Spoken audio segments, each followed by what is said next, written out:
A blessed good day mga ka-newbie. I'm Noel and welcome to my YouTube channel. In today's video tutorial, I will share to you my automated E-class record with learner's individual record for senior high school teacher. But before we start, if you are new here in my YouTube channel or not yet subscribed, please don't forget to like, subscribe, and hit the bell button icon for updated weekly educational video tutorials. Now, let's start.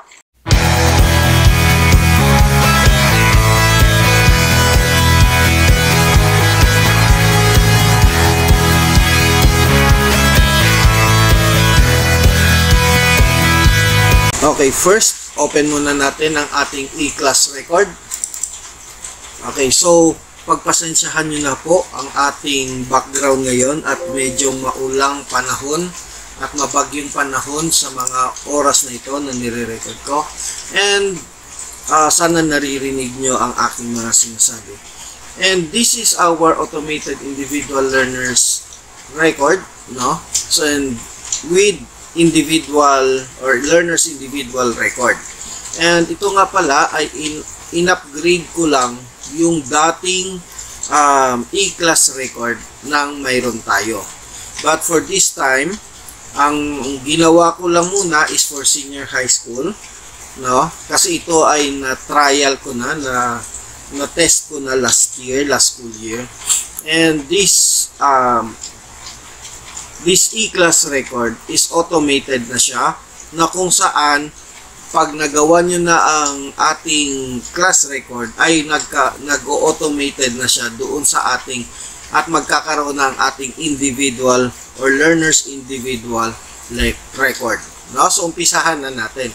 So, first dito sa first page, mayroon akong dashboard na ginawa dito. So, dito, ito yung datasheet natin. Kung ayaw nyo siyang pumunta dito, nandito siya sa taas. No? Andito tayo sa ating dashboard. So, pag kinlik niyan, pupunta yan doon sa ating datasheets for first semester. And of course, kasama na yan sa second sem or individual learners record. Ito ay pag kinlik nyo ito, pupunta naman siya sa individual learners or learners individual record. Then, ibabak lang po natin. Ito yung i-click nyo para bumalik doon sa dashboard.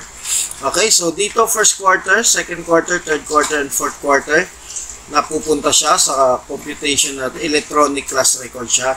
And this one is the grade sheets natin. So itong grade sheets na to, ito yung piniprint natin at pinapasa sa ating mga school heads. No, para ito ay aprubahan and ito yung mga ipapasa natin sa ating mga advisors ng ating mga learners. Then this one is the final grade ng first semester pag natapos na yung first and second quarter. So that is the first semester sa senior high school. Third and fourth quarter, that will be the second semester. So pupunta rin siya doon pag magpiprint na tayo.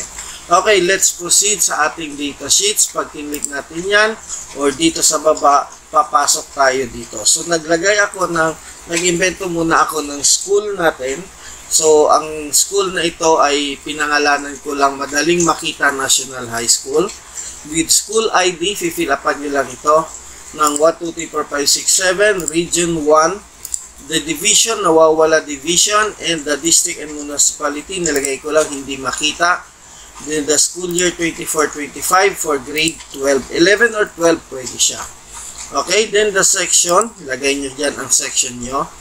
And dito sa kabila is yung subject. Dito sa subject, magse-select na lang po tayo kung anong mga subject ang ginagamit nyo or tinuturo nyo sa ating senior high school. Okay, then after that, pag kinlik nyo, automatic na yung lalabas dyan. Then teacher niya, itong mga pangalan na nga naman pala ito, kinuha ko lang siya sa 1,000 random names. No? Kumuha lang ako rito na example ng names at nilagay ko lang siya. For example, teacher Trisha, Lionel, ang pangalan niya, department coordinator, so the position is master teacher. Assistant principal niya, same procedure, lahat ng names na makikita niyo rito ay kinuha ko lang doon. Okay, assistant, for example, assistant principal, kung wala blank, leave it blank. Okay, then school heads, lalagay nyo rin dyan, and school position. So, school principal 4, principal 1, 2, and 3. Then, the next procedure is lalagyan natin siya ng name. So, and importante rin po kasi ang phone numbers para dun sa individual records, no? So, dito kasi lalabas ang contact numbers dito, no? So, next is ito. Oh, sorry. Lalagyan natin siya ng name. So, kuha ko ulit dito sa individual. So, 5 lang kunwari. 5 lang. Okay? So, para mabilis. So, i-copy ko lang yan.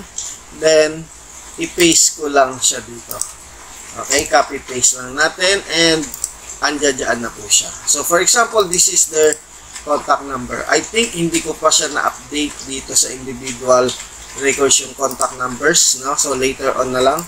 Okay, so next, kung mapapansin nyo, pag pumunta kayo sa quarter 1, or kung bumalik kayo dito, at pumunta kayo sa quarter 1, mapapansin nyo, nakalagay na doon yung ating mga student name. Then, dito sa taas, yan, kung mapapansin nyo, nakalagay na rin yung grade level, kung ano yung in-input natin dito sa ating data sheet, lalabas din siya dito. Okay? So, para makita nyo lang, for example, palitan ko itong grade 12 ng 11. Okay, pag I'll press enter, pag pumunta kayo doon, naging 11 na yan. Automated na po siya. No? So, dito ilalagay natin ang written work and performance. So, kung ano yung pinili nyo dito sa subject, automated na rin lalabas itong mga percentage niya. And mag-a-adjust na po dito sa ating computation. So, for example, mag-example lang ako, no? Quarter 2, mapapansin nyo, pumasok na rin yung name. Pumasok na rin dito sa quarter 1 grading sheet. Ito yung piniprint natin. Ito yung second quarter grading sheets at ito yung first semester grading sheet. So, balik ako sa quarter 1. So, for example, 1 to 10 items. Nakascore si itong first learner natin ng yan. Manghuhula lang po ako. Ano ho? Okay. Tapos, naglagay ako ulit ng 1 to 20 items. Nakasagot sila ng ito. Okay. Then, I have here sa performance task, let's say, 1 to 50. Isa lang para mabilis lang tayo. And nakakuha siya ng 45, 48, 43, 46, 49. Okay, matalino siya. Then, in quarterly examination, for example, 1 to 50, nakakuha ng 35, 20, 7, 38, 41, then 46. Okay. So, kung mapapansin nyo, andyan na yung grade, andito na rin po ang description. Pag pumunta po tayo sa first quarter grading sheet, ito yung ipiprint natin, papapermahan. Kung mapapansin nyo, nandiyan na rin. Hindi na rin magsasabi ang advisor na hindi ko mabasa, kasi kung mapapansin nyo rito, malaki na ang font natin. Okay? Then, kung mapapansin nyo sa baba, andyan na rin nakalagas kung anong pangalan ng teacher na sinulat natin dito sa datasheet. Sa yung mag-check, which is yung master teacher, nakalagay na rin dyan. Assistant principal na nilagay natin doon. And school principal natin. So, nandiyan na, automated na. And dito sa baba, may nakalagay na rin student performance profile. Okay, ganyan po siya kaganda. And dito sa second quarter, lalabas din yan kapag nalagad natin to. So, let's say, kopyahin natin ito at ilagay natin dito.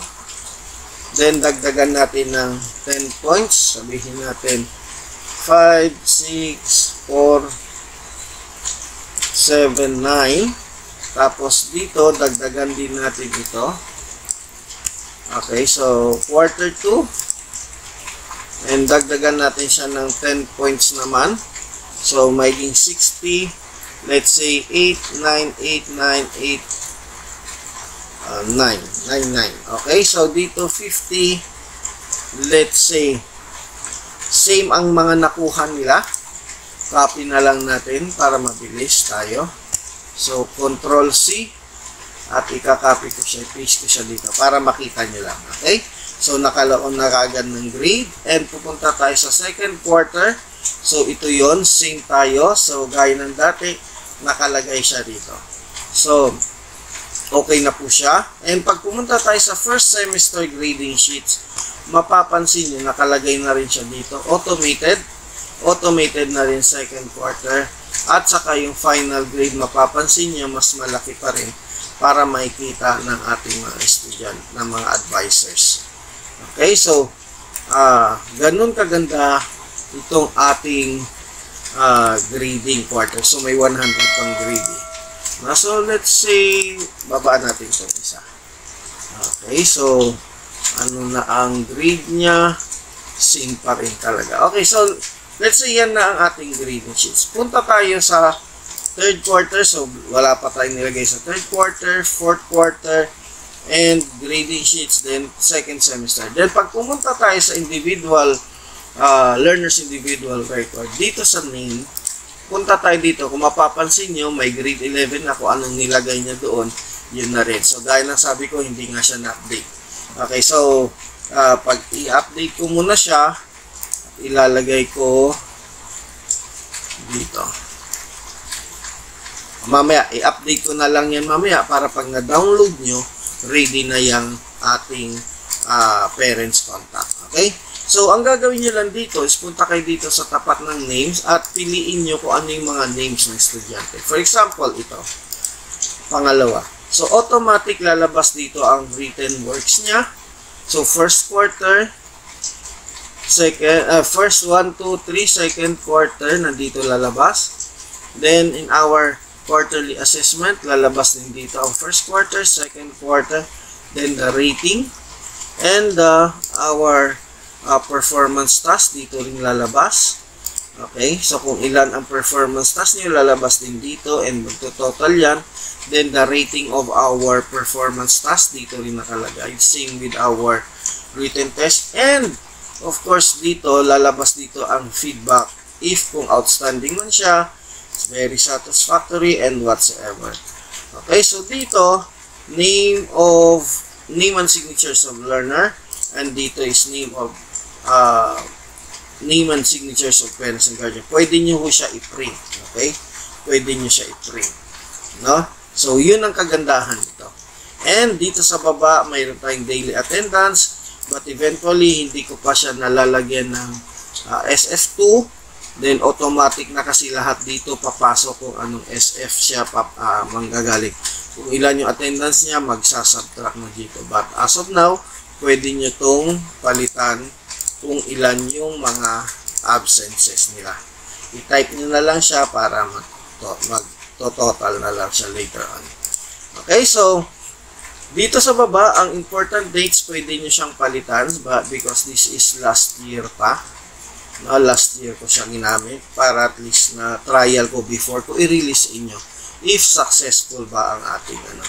And maybe next year siguro or ngayon, no, baka pwede kong idagdagan dito ang ating let's say is grades, no, or grades ng estudyante, kung ano yung mga grades niya. For example, kung ilan ang grade niya sa first quarter, second quarter, third quarter, para yun yung papapirmahan natin. But as of now, sa format ng ating learner's individual record, ito lang ang kailangan niya. So, ang ginawa lang natin, in-automated lang natin, and automatic lang siya from makukuha siya doon sa ating grading sheet papunta dito sa ating individual or learner's individual record nang hindi na tayo mag-i-encode. Automated na siyang papasok kusa.